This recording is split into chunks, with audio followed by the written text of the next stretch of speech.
Baik, Assalamualaikum warahmatullahi wabarakatuh. Perkenalkan, nama saya Dimas Fauzi Aksani dengan NIM 251481119. Di sini saya akan mempresentasikan chapter 2 film The Film Legacy dari kelompok Camp Like Grey. Di sini saya mendapat bagian pada The Role of Film. Saya akan jelaskan sedikit tentang The Role of Film. Selama seabad, film menjadi media hiburan dan pendidikan dengan rentan waktu yang relatif singkat. Film bukan hanya mendokumentasikan perubahan zaman dan kolaborasi intelektual antar manusia, tetapi juga berperan aktif dalam membimbing sikap sosial dan ketahanan moral. Kita di era perang hingga revolusi digital saat ini seringkali bekerja sama dengan pemerintah, dokter, ilmuwan, dan juga seniman para ahli. Cukup sekian yang bisa saya jelaskan dari The Role of Film. Kurang lebihnya saya mohon maaf. Wassalamualaikum warahmatullahi wabarakatuh. Assalamualaikum warahmatullahi wabarakatuh. Perkenalkan, nama saya Arafi Auzi Fajar Pratama, NIM akhir 106.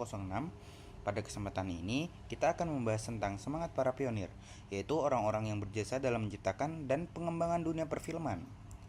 Mengapa menghargai pionir? Banyak pionir awal yang telah mempertaruhkan reputasi, uang, bahkan nyawa mereka demi menjadikan film sebagai medium ekspresi yang kita nikmati sekarang. Dari mereka, kita bisa belajar 3 hal penting, yaitu teknik, tata bahasa film, dan inspirasi, yang semuanya masih relevan hingga hari ini. Salah satu tokoh penting adalah Thomas Alva Edison dari Amerika. Pada tahun 1888, ia membangun prototipe kamera gambar bergerak yang disebut kinetoskop, dan film pertama yang ia daftarkan berjudul The Snails. Dan pada tahun 1910, ia sudah memproduksi banyak film hiburan dan edukatif bergaya dokumenter. Di Prancis, Auguste dan Louis Lumière mengadakan pemutaran film publik pertama di dunia pada 28 Desember 1895 di Paris. Mereka menayangkan 10 film pendek menggunakan alat ciptaan mereka, sinematograf. Salah satu filmnya menampilkan kereta api yang melaju, dan penonton saat itu sangat ketakutan sampai bersembunyi di bawah kursi. Ini menunjukkan bahwa reaksi penonton terhadap film terus berubah seiringnya zaman. Inggris pun punya peran penting. Karya Mitchell dan Kenyon ditemukan di basement sebuah toko Blackburn. Koleksi film nitrat yang luar biasa dari tahun 1900 hingga 1913. Namun di masa itu, kamera masih sangat berat dan tidak praktis. Kamera hanya bisa ditempatkan di satu posisi. Seiringnya waktu, kamera mulai dipasang di kendaraan bergerak, tapi film-film masih dianggap sekedar hiburan. Belum disadari nilai sesungguhnya. Kalau kita lihat dari garis waktu, dari 1888 saat Edison membangun kinetoskop hingga 1913 saat era Mitchell dan Kenyon berakhir, terlihat jelas bahwa tidak ada satu orang pun yang bisa dikreditkan atas penemuan film. Ini adalah hasil kerja banyak inovator dan berbagai negara.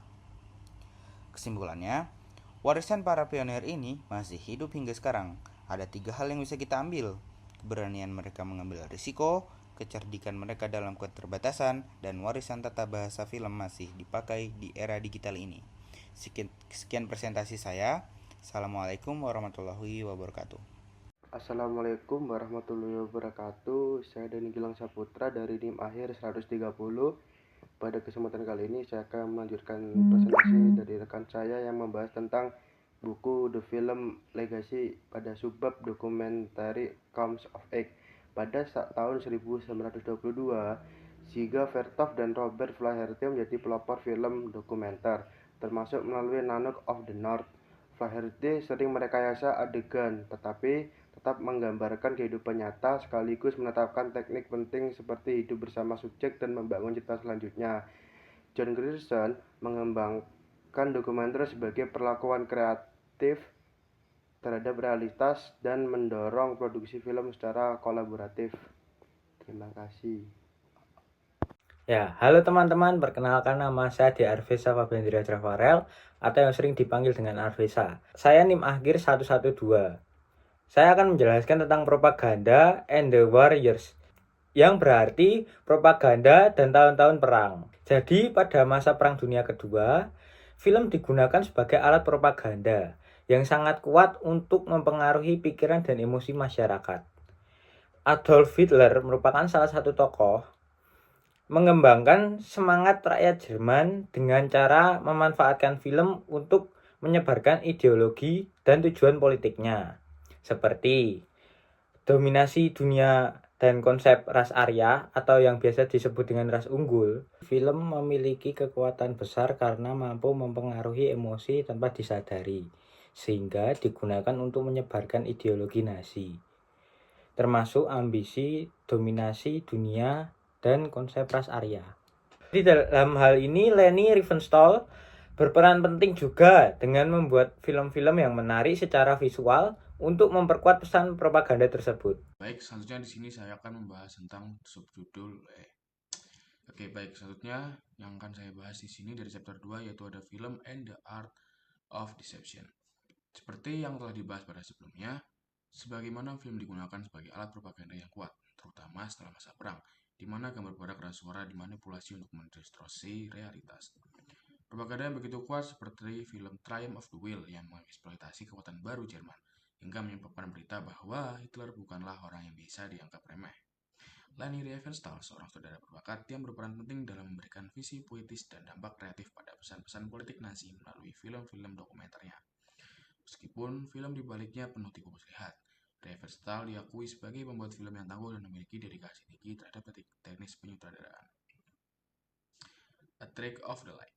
Namun, Jerman bukanlah salah satunya pihak yang menggunakan film untuk menciptakan ilusi.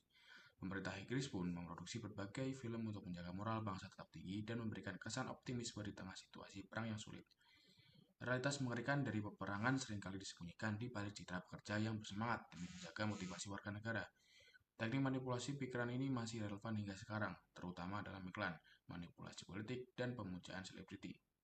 Oleh karena itu, ia menekankan pentingnya integritas bagi setiap pembuat film untuk menggunakan kemampuan mereka dalam mencapai kebenaran tanpa menyesatkan penonton maupun subjek yang mereka filmkan.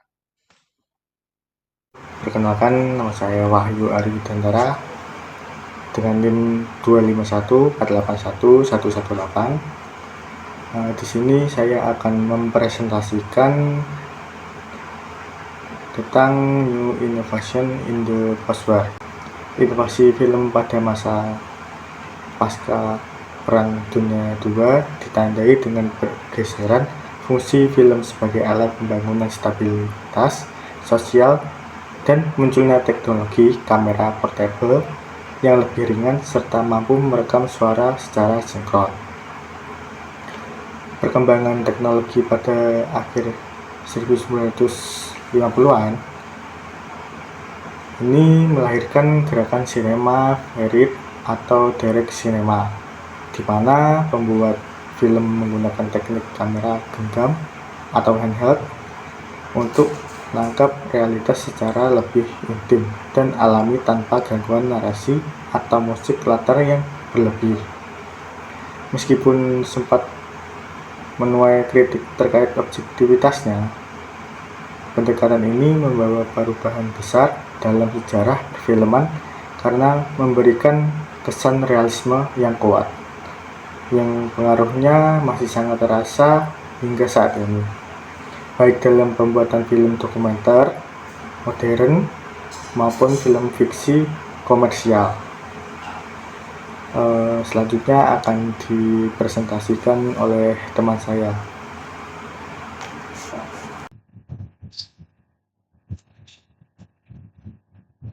Baik, di sini saya akan menjelaskan tentang the evolution of the fictional film, ya, atau bisa disebut sebagai evolusi dari film fiksi. Jadi di sini pada bagian saya akan membahas tentang perkembangan film fiksi yang dari masa awal pada masa awal film bisu menjadi film bersuara. Pada awal kemunculannya film lebih difungsikan sebagai hiburan semata dan belum terlalu fokus pada realitas kehidupan sehari-hari. Cerita yang disajikan juga cenderung sederhana dan mudah dipahami oleh penonton. Film fiksi awal berkembang dari bentuk hiburan massal yang masih sederhana. Pada masa film bisu, fokus utama bukan pada realisme kehidupan, melainkan pada penyampaian cerita dan hiburan kepada penonton. Ciri film bisu. Film bisu pada awal 1900-an menggunakan ekspresi visual, akting teatrikal, pencahayaan dramatis, serta kostum dan tata rias yang kuat. Untuk membedakan tokoh, karena belum adanya suara, penonton diajak membayangkan sendiri dialog, efek suara, dan suasana cerita. Jadi, pada ciri film bisu tuh